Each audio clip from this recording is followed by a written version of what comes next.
Good morning again from the Dominican.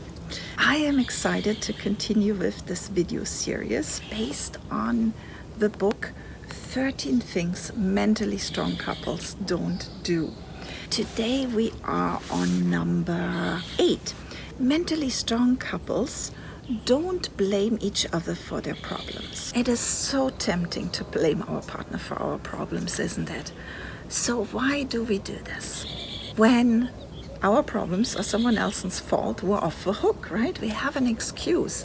That silences that inner critic voice that we all have because it's constantly playing in the background like a radio, and it compares us to others, it blames us for our mistakes, and pretty much beats us up inside of our own head.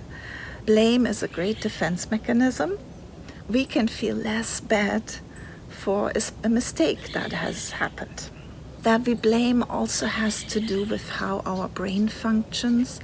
Rick Hansen likes to talk about the negativity bias our brain has. I've spoken to that before.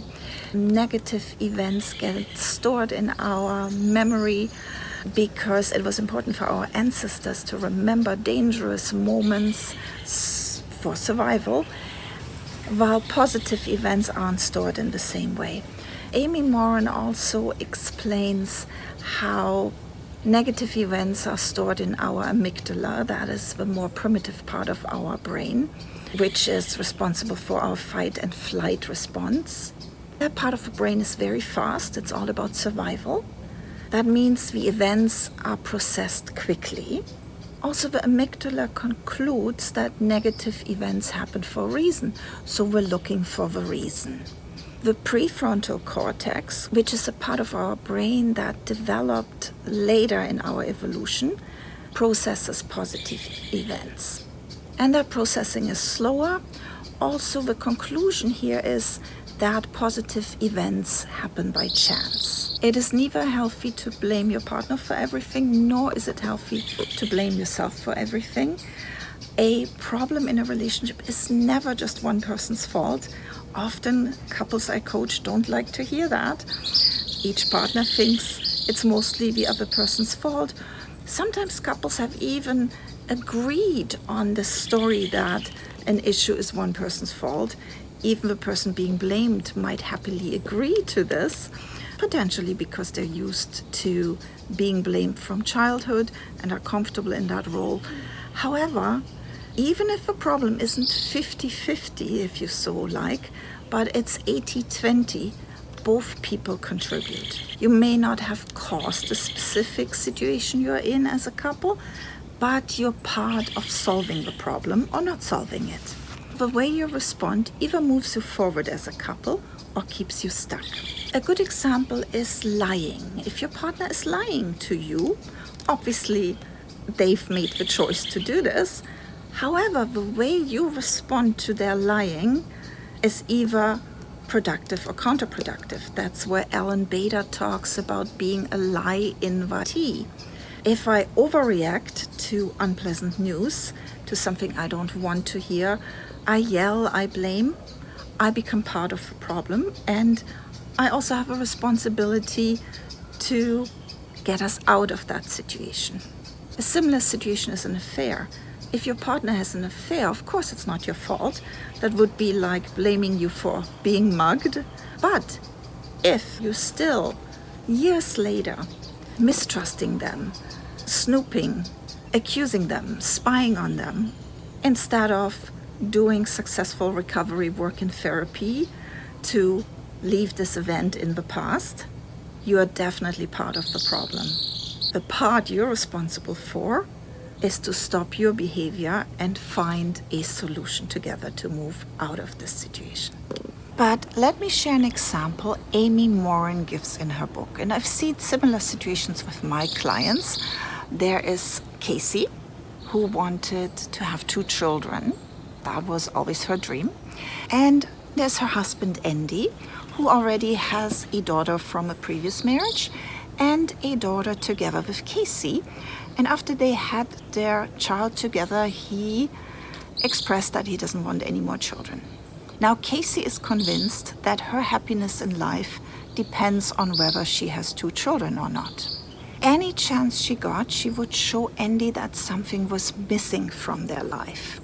If there was a happy moment, their 2-year-old learned something new, she would say something like, "I wish we had gotten that on camera because we won't get another chance to experience a similar milestone with a second child."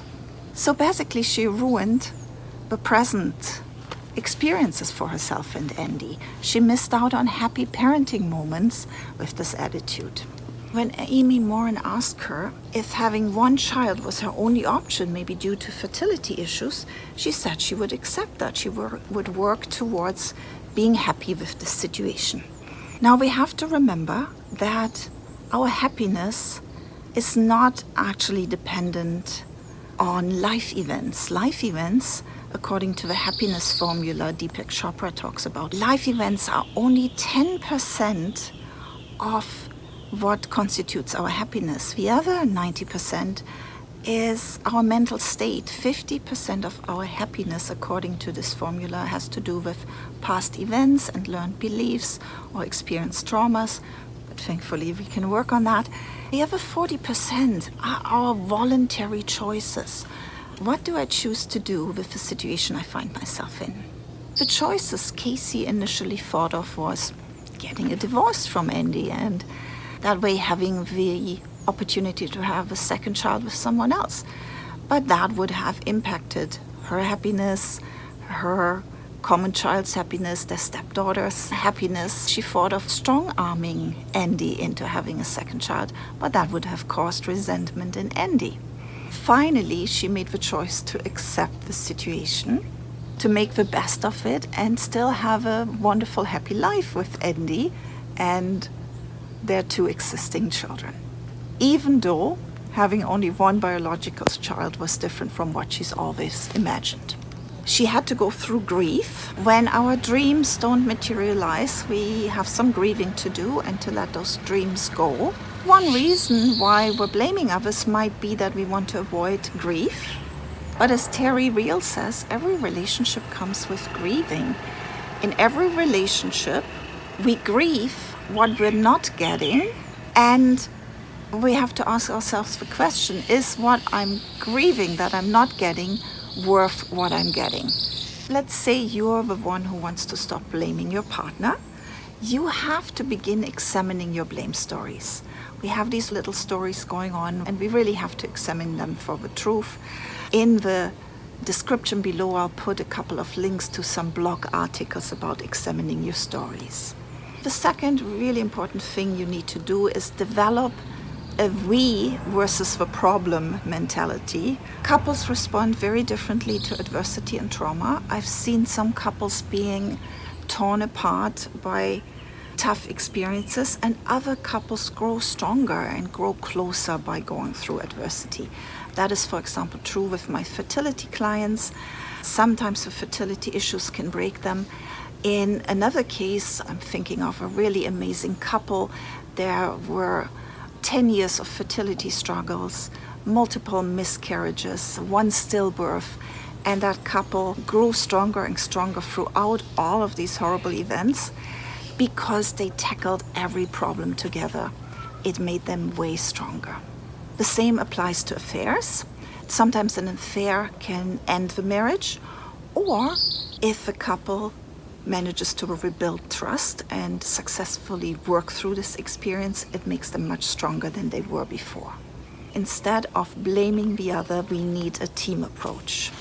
If you're the one who wants your partner to stop blaming you, you first of all need to take responsibility for your part in the problem. It is very tempting to point the finger back at our partner when they're blaming us. Resist that temptation and take a collaborative problem-solving approach instead. Both partners taking responsibility for their part in the situation makes them much stronger as a couple. Casey stopped giving Andy the power to determine her happiness because she realized that happiness is an inside approach. It's inside work.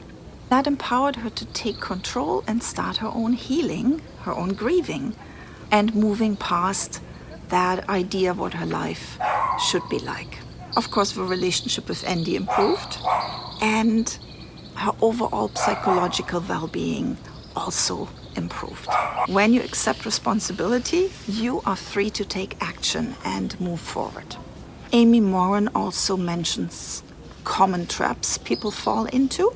One would be the all or nothing approach, where the problem is all one partner's fault, when in reality problems can be tracked back to a series of events.